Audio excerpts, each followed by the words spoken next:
Nos anos 90 havia, no Kosovo, um território da Sérvia, um forte movimento interno em busca de independência.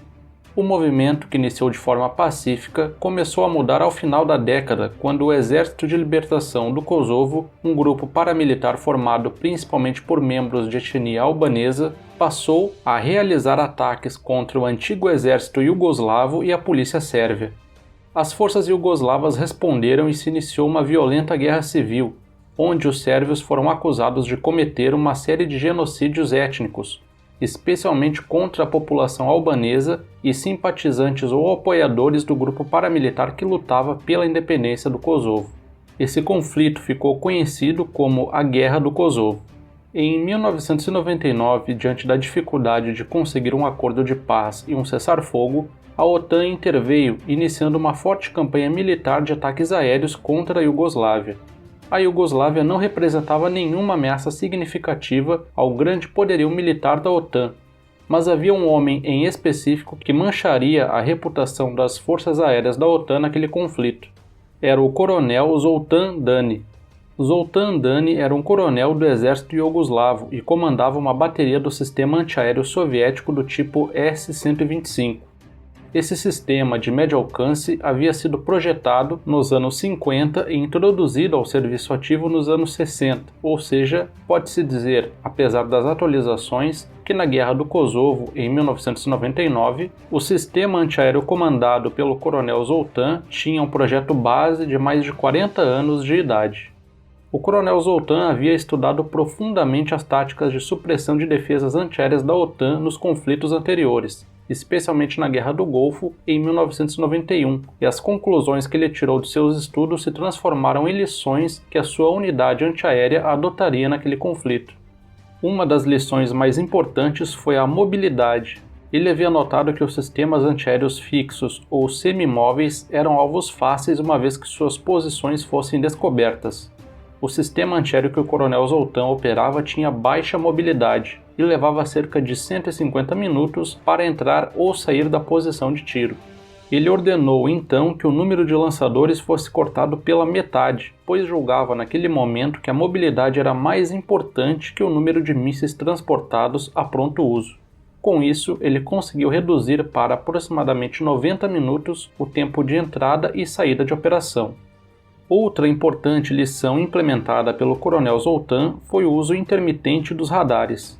Ele sabia que usar os radares de forma contínua os tornava alvos fáceis para os mísseis antirradiação, então ele ordenou que sua unidade utilizasse os radares por no máximo 2 períodos de 20 segundos cada, tendo obrigatoriamente de mudar de posição após isso, mesmo que nenhum míssil fosse disparado. Para que essa mudança constante de posições fosse possível, o Zoltan tinha dezenas de locais de troca de posição previamente preparados para sua bateria antiaérea. O Zoltan também utilizou sistemas antiaéreos antigos que já estavam fora de operação para enganar a OTAN. Esses sistemas, até então inúteis, eram colocados em locais estratégicos de modo a fazer a OTAN gastar munições guiadas, que sempre existiram em menor número, em sistemas antiaéreos que já estavam completamente inoperantes. Porém, talvez a tática mais inteligente e interessante adotada ainda estava por vir. Ele teve acesso a radares contrabandeados de antigos caças MiG-21. Esses radares, que ainda funcionavam, foram adaptados para serem ligados no solo e eram distribuídos estrategicamente próximos dos locais de operação dos sistemas antiaéreos. Quando os caças da OTAN se aproximavam, esses radares eram acionados, servindo de isca para os mísseis antirradiação e protegendo as baterias antiaéreas enquanto elas disparavam seus mísseis. Essas táticas adotadas em conjunto deram tão certo que a bateria antiaérea comandada pelo coronel Zoltan sobreviveu a diversos disparos de mísseis antirradiação. Algumas fontes chegam a afirmar o lançamento de 23 mísseis antirradiação contra a unidade de Zoltan, sem nenhum acerto. O coronel Zoltan, no entanto, não ficou apenas na defensiva, e entre as constantes trocas de posição e os pequenos intervalos de uso do seu radar, Zoltan lançou alguns mísseis contra os aviões da OTAN. Um desses episódios foi no dia 27 de março de 1999. O Zoltán tinha, através de espiões na Itália, diversas informações sobre as aeronaves da OTAN que usavam as bases aéreas italianas como ponto de partida para ataques na Iugoslávia. Naquela noite, ele não apenas foi informado que os aviões furtivos F-117 realizariam ataques em Belgrado, a capital da Sérvia, como também descobriu que estariam sem a escolta dos aviões de guerra eletrônica EA-6 Prowler, devido ao mau tempo. Conhecendo as rotas de aproximação dos aviões da OTAN, o coronel Zoltán posicionou sua bateria de forma estratégica e esperou. Seu radar de busca era do tipo P-18, de banda VHF, que possui naturalmente uma maior capacidade de detecção de alvos furtivos, além de ser praticamente imune aos mísseis anti-radar. Falamos sobre esse tipo de radar no último vídeo postado aqui no canal, que deixarei na descrição. Algumas fontes afirmam que o radar de busca P-18 foi capaz de detectar os aviões furtivos F-117 a cerca de 25 km de distância. Sabendo a direção dos aviões inimigos, Zoltán ligou seu radar de controle de fogo, que é o responsável por efetivamente guiar os mísseis. O radar fez sua varredura padrão em 20 segundos e não encontrou nada. Fez mais uma varredura de 20 segundos e também não encontrou nada.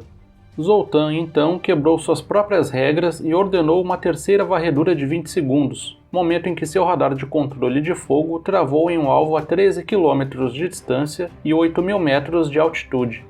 Suspeita-se que foi o momento em que o F-117 abriu seu compartimento de armas, o que teria aumentado o seu RCS. A bateria antiaérea de Zoltán então disparou 2 mísseis, dos quais um passou raspando, enquanto que o outro detonou por proximidade, lançando uma chuva de fragmentos no F-117, que perdeu o controle e caiu, com o piloto conseguindo ejetar.